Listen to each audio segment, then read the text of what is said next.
اعوذ باللہ من الشیطان الرجیم بسم اللہ الرحمن الرحیم سورۃ نبا آیہ 11 وجعلنا النہار معاشا، اور ہم نے دن کو روزی کمانے کا وقت بنایا، یعنی دن کو روزی کمانے کا وقت بنایا تاکہ لوگ اس میں اللہ سبحانہ تعالیٰ کا فضل تلاش کریں۔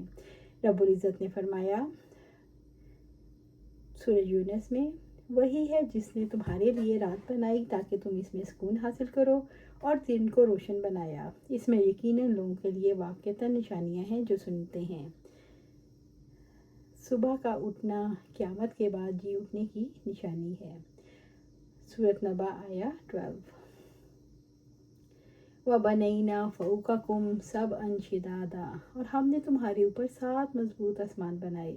رب العزت نے نظام شمسی کی جانب توجہ مبذول کرائی کہ دیکھو کیسے مضبوط اور مزین 7 آسمان بنا دیے، یعنی تمہارے اوپر 7 آسمان بنائے جو قوت، صلاحیت اور سختی کی انتہا پر ہیں۔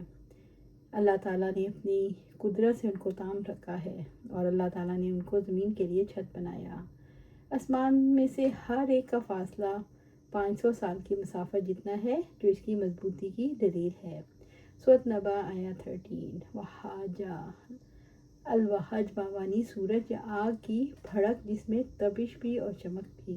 وجعلنا سراجا وحاجا، اور ہم نے ایک بہت گرم روشن چراغ بنایا، یعنی سورج کی روشنی مخلوق کی ضرورت ہے، اس کی تپش میں پھلوں کو پکانے کی قوت ہے، اور اس میں دیگر منافع بھی موجود ہیں۔ جس نے سورج بنایا اس کی قدرت پر غور کرو گے تو معلوم ہوگا وہ جو اتنے بڑے جہان بنانے پر قادر ہے، وہ موت کے بعد کی زندگی پر بھی قادر ہے۔ سورۃ نبا آیہ 14 الموسراتی سے مراد ہوا بھی ہے اور بادل بھی، جو قطرہ قطرہ پانی برساتا ہے۔ وَأَنزَلْنَا مِنَ الْمُعْصِرَاتِ مَاءً ثَجَّاجًا، اور ہم نے پانی بھرے بادلوں سے کثرت سے برسنے والا پانی اتارا۔ وہ کون ہے جس کے حکم سے ہوا اپنی پیٹھ پر سمندر سے پانی کے مشکی سے بھر بھر کر فضا میں لا کر اس کے دہانے کھول دیتی ہے، اور اس پیاسی زمین کو سیراب کر دیتی ہے، جس سے مراد زمین جی اٹھتی ہے۔ کل جہاں خاک اڑ رہی تھی، آج وہاں طرح طرح کے پھل پھول مسکراتے نظر آتے ہیں۔ کیا یہ زندگی باعث بعد الموت نہیں ہے؟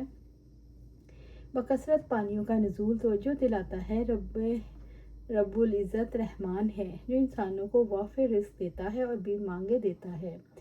سورۃ نبا آیہ 15 ونباتا، اور پودے اگائے، اس سے مراد ساری نباتات، سبزیاں، مویشیاں کی خوراک، سب کچھ اس میں شامل ہے۔ سورۃ نبا آیہ 16 وجنات الفافا، اور گھنے باغات، بارش کے پانی سے ہی گھنے باغات پھلتے پھولتے اور شاداب رہتے ہیں، اور ان باغات میں پھلوں کی لذیذ قسمیں پیدا کرتا ہے، سب ایک ہی زمین سے پیدا ہوتی ہیں، جیسا کہ فرمایا، اور زمین میں ایک دوسرے سے ملے ہوئے ٹکڑے ہیں، اور انگوروں کے باغات ہیں، اور کھیتیاں ہیں، اور کھجوروں کے درخت ہیں، بعض کئی تنوں والے اور بعض ایک تنے والے، سب کو ایک ہی پانی سے سیراب کیا جاتا ہے، اور ان میں سے بعض کو مزے میں بعض پر فوقیت دیتے ہیں۔ بلا شبہ اس میں ان لوگوں کے لیے نشانیاں ہیں جو عقل سے کام لیتے ہیں۔ سورۃ رعد۔ سورۃ نبا آیہ 17 اِنَّ یوم الفصل کان میقاتا، یعنی فیصلے کا دن ایک مقررہ وقت ہے۔ رب العزت نے قیامت کے بارے میں فرمایا وہ میقات ہے، یعنی مخلوق کے لیے مقرر کیا گیا فیصلے کا دن۔ یہ جمعے کا دن ہوگا۔ پہلے اور بعد میں آنے والے انسانوں کے جمع ہونے اور وعدے کے دن کو فیصلے کا دن کہا جاتا ہے۔ انسانوں کے جمع ہونے کا مقصد انسانوں کا حساب کتاب اور انجام کا فیصلہ، یہ فیصلہ ان کے اعمال کی روشنی میں کیا جائے گا۔ چونکہ اس دن سب سے زیادہ فیصلے ہوں گے، اس لیے اسے فیصلے کا دن کہا گیا۔ سورۃ نبا آیہ 18 یوم ينفخ فی الصور فتأتون افواجا، جس دن سور میں پھونک مار دی جائے گی تم فوج در فوج آؤ گے، یعنی جس دن اسرافیل سور پھونکیں گے، جس دن دل دہل جائیں گے، جب پہاڑ ریزہ ریزہ ہو جائیں گے، جب آسمان پھٹ جائے گا، بچے بوڑھے ہو جائیں گے، اس دن تم فوج در فوج آؤ گے، یعنی گروہ در گروہ آؤ گے، ہر عمل والے کا جداگانہ گروہ ہوگا، ہر قوم اپنے نبی کے ساتھ بلائی جائے گی۔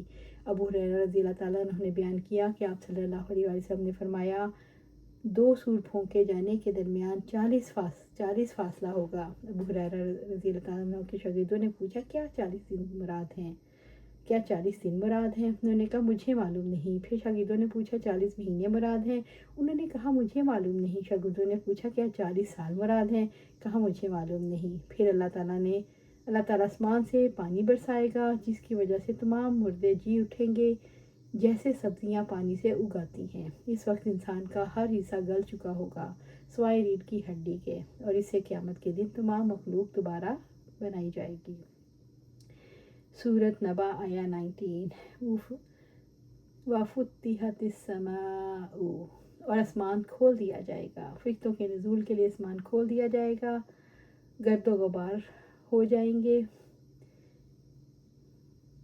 ان کو اڑا دیا جائے گا۔ فَقَانَتْ أَبْوَابًا، اور وہ دروازے ہو جائے گا۔ وہ سیراب ہو جائیں گے جیسے اس آیت میں بتایا گیا، یعنی وہ تم سے پہاڑوں کے بارے میں سوال کرتے ہیں، چنانچہ آپ کہہ دیں میرا رب انہیں ریزہ ریزہ کر کے اٹھا دے گا۔ سورۃ طٰہٰ۔